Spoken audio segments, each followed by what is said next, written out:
Дарыгер Асел Кадырбекованын алган жаракаттары тууралуу айтты. Ырчы Асел Кадырбекова жол кырсыгына кабылып, оор абалда ооруканада жаткандыгы маалым болгон. Ырчы дарыланып жаткан Бишкектеги травматология жана ортопедия илим изилдөө борборунун башкы дарыгери Алмазбек Кубатбековго байланышып бейтаптын абалы тууралуу сурадык. Учурда бейтап оорукананын кайра жандандыруу бөлүмүндө жатат.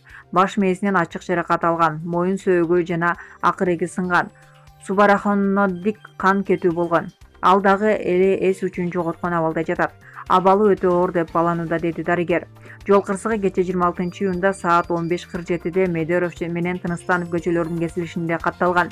Кырсыктын кесеп бетинен 3 жаран жаракат алган. Булак супер кейжи.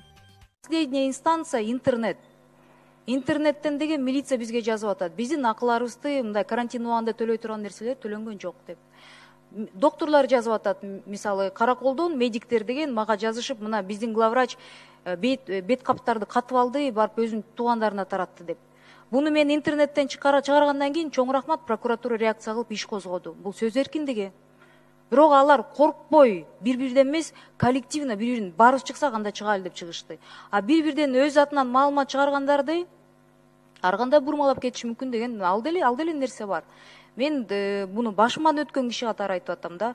Эгер керектүү убакытта тим эле СМИнин аркасынан чуркап калышат. Азыр мына керектүү убакыт келатат, депутаттар чуркап калышат, өзүнүн СМИсин ачышат, төлөшөт. Анткени деген маалыматтарга ишенебиз, ишенбейбиз. Бирок бул чыныгы конкуренция. Бул конкуренцияда баары бир чындык туулат. Коллегалар, эки жак деп сиздин вы имеете право на ваше мнение.